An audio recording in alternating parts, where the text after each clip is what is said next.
Manthani municipality అభివృద్ధిలో రాష్ట్రంలోని అగ్రగామిగా తీర్చిదిద్దుతామని రాష్ట్రంలోని ప్రతి మున్సిపాలిటీ అభివృద్ధి ప్రభుత్వ లక్ష్యమని మంతాని మున్సిపాలిటీ పాలకవర్గం పాలనలో ప్రజలకు స్పష్టమైన మార్పు కనిపించాలని రాష్ట్ర ఐటీ పరిశ్రమలు శాసనసభ వ్యవహారాల శాఖ మంత్రి దుద్దిల శ్రీధర్ బాబు అన్నారు. బుధవారం రాష్ట్ర ఐటీ పరిశ్రమలు శాసనసభ వ్యవహారాల శాఖ మంత్రి దుద్దిల శ్రీధర్ బాబు మంతాని పురపాలక కార్యాలయంలో నిర్వహించిన పాలకవర్గం సమావేశంలో జిల్లా కలెక్టర్ కోయ శ్రీహర్ష, స్థానిక సంస్థల అదనపు collector G Arunasri, Manthani municipal chairperson Pendri Ramadevi, Suresh Reddy, municipal vice chairman Srimati Banayya సంబంధిత అధికారులతో కలిసి పాల్గొన్నారు. పాలకవర్గ సమావేశంలో మంతాని పురపాలక సంఘం చార్జెడ్డి ఖర్చుల వివరాలు, మంతాని పట్టణ అభివృద్ధి, TUFI, DEC నిధుల వినియోగంపై చర్చించారు. మరి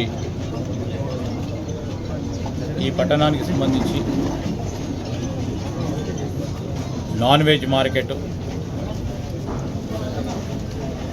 మరొకటి వెజ్ మార్కెట్, మోడర్నైజ్డ్ అన్ని హంగులాలతో ఈ మార్కెట్ నిర్మాణ కార్యక్రమాలు కూడా మొదలు పెట్టడం జరుగుతుందని, డంపింగ్ యార్డ్కి తగు విధమైన స్థలం ఒక వారం రోజుల లోపల జిల్లా కలెక్టర్ గారికి ఆదేశించడం జరిగింది. వారం రోజుల లోపల ఆ డంపింగ్ యార్డుకు సంబంధించిన నిర్మాణ కార్యక్రమాలు కూడా మొదలుపెట్టుకొని అనేక సంవత్సరాలుగా ఈ డంపింగ్ యార్డు విషయంలో ఇబ్బంది పడుతూ ఉన్న ప్రజానికానికి మరి ఇబ్బంది లేకుండా ఉండే కార్యక్రమంతో పాటు ఈరోజు కొత్త మున్సిపల్ ఆఫీస్ నిర్మాణానికి కూడా మరి దాదాపు 3 కోట్ల రూపాయలతో మున్సిపల్ ఆఫీస్ నిర్మాణం కూడా తగు విధమైన స్థలములో, అనువైన స్థలంలో నిర్మాణం చేస్తూ అది కూడా ఒక వారం 10 రోజుల్లో కూడా మొదలు పెట్టడం జరుగుతుందని, హాస్పిటల్ స్థలం సరిపోతలేదు, హాస్పిటల్తో పాటు RDO ఆఫీసు, దానికి తోడు ఇంటిగ్రేటెడ్ MRO RDO ఆఫీసును ఏర్పాటు చేయాలి. దానికి కూడా ఏ స్థలంలో ఏర్పాటు చేస్తే బాగుంటుందని వెంటనే దాని పనులు మొదలు పెట్టడానికి ఒక కార్యాచరణ సిద్ధం చేసుకొని ముందుకు పోతా ఉన్నాం. మొదటగా ఇక్కడికి సంబంధించి సిటిజన్ పౌరుడికి మేము ఆలోచన చేసినట్టు ఏ విధమైన ఇబ్బంది జరగదు.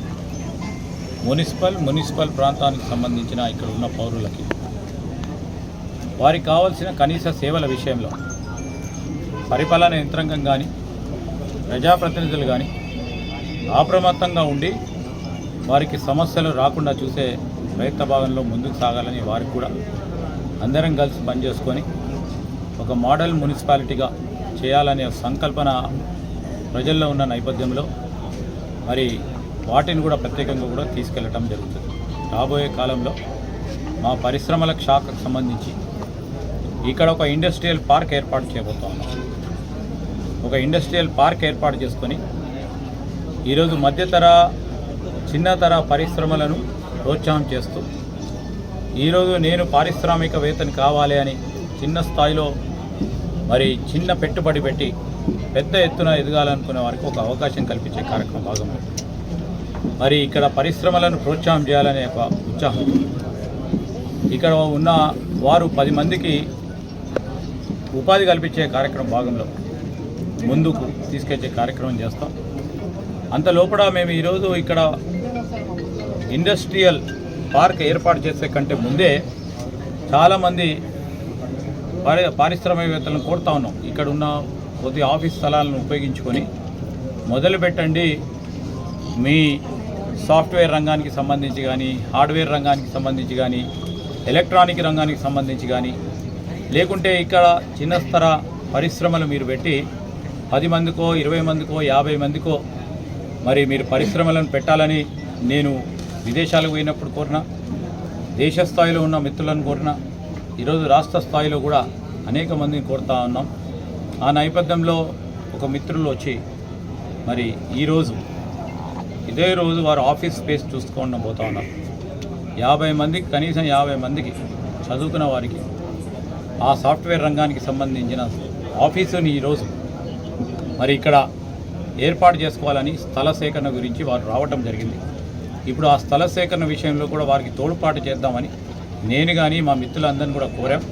ఎక్కడైతే వారికి సులువైన స్థలం దొరుకుతుందో వారికి కావాల్సిన స్థలం దొరుకుతుందో అంటే ఆఫీస్ ప్రాంతానికి దాన్ని కేటాయింపు చేసే కార్యక్రమం చేయాలనే సంకల్పన చేస్తూ వాళ్ళు మొదలుపెట్టే 50 మందితో రాబోయే కాలంలో ఒక 6 నెలల్లో 500, 100, 200, 300 పెంచుతూ ఉపాధిని పెంచే కార్యక్రమం భాగంలో సాంకేతిక పరంగా వారు ఈరోజు వచ్చేవారు పాలిటెక్నిక్ చదువుతున్నవారు, ఐటీఐ చదువుకున్న వారిని, లేకుంటే బీఎస్సీ మ్యాథమెటిక్స్ చేసిన వారు, బీఎస్సీ చదువుకున్న వారిని, డిగ్రీ వీరందరినీ చేసేవారిని వారి కొద్ది రోజుల పాటు ట్రైనింగ్ ఇచ్చి ముందు కూడా తీసుకెళ్ళడం జరుగుతుంది. ఇలాంటి చిన్న చిన్న మరి ఐటీ రంగానికి సంబంధించి కానీ ఇతర రంగాల పరిశ్రమలకు సంబంధించి వారిని ఇక్కడ ఏర్పాటు చేసి ఒక 1000, 2000, 3000 మందికి ఉపాధి కల్పించాలి రాబోయే 2-3 సంవత్సరాల్లోనే ఆలోచన చేస్తూ ఉన్నాం.